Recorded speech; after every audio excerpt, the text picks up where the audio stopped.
Zacharie, chapitre 1. Le 8e mois, la seconde année de Darius, la parole de l'Éternel fut adressée à Zacharie, fils de Béréchia, fils d'Iddo, le prophète, en ces mots. L'Éternel a été très irrité contre vos pères.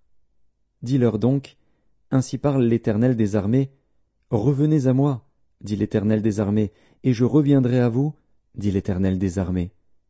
Ne soyez pas comme vos pères, auxquels s'adressaient les premiers prophètes, en disant « Ainsi parle l'Éternel des armées, détournez-vous de vos mauvaises voies, de vos mauvaises actions. » Mais ils n'écoutèrent pas, ils ne firent pas attention à moi, dit l'Éternel.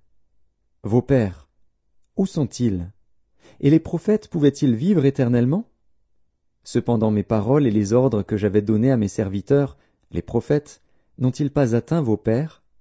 Ils se sont retournés, et ils ont dit « L'Éternel des armées nous a traités comme il avait résolu de le faire selon nos voies et nos actions. » Le 24e jour du 11e mois, qui est le mois de Shebat, la seconde année de Darius, la parole de l'Éternel fut adressée à Zacharie, fils de Béréchia, fils d'Iddo, le prophète, en ces mots.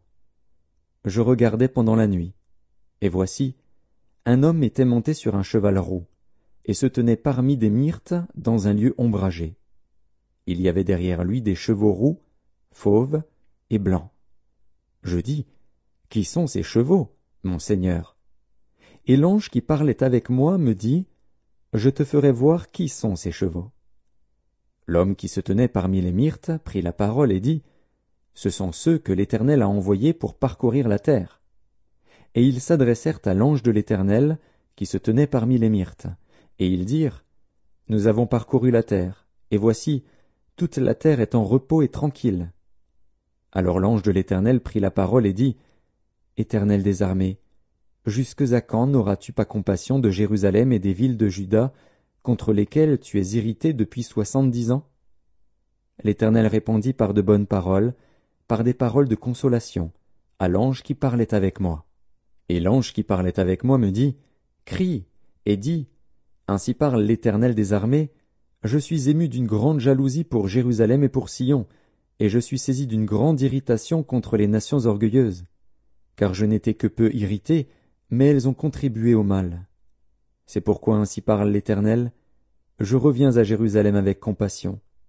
Ma maison y sera rebâtie, et le cordeau sera étendu sur Jérusalem. Crie de nouveau, et dis, ainsi parle l'Éternel des armées. Mes villes auront encore des biens en abondance. L'Éternel consolera encore Sion, il choisira encore Jérusalem. Je levai les yeux et je regardai, et voici, il y avait 4 cornes. Je dis à l'ange qui parlait avec moi, qu'est-ce que ces cornes? Et il me dit, ce sont les cornes qui ont dispersé Juda, Israël et Jérusalem. L'Éternel me fit voir 4 forgerons. Je dis, que viennent-ils faire? Et il dit, ce sont les cornes qui ont dispersé Juda, tellement que nul ne lève la tête. Et ces forgerons sont venus pour les effrayer, et pour abattre les cornes des nations qui ont levé la corne contre le pays de Juda, afin d'en disperser les habitants.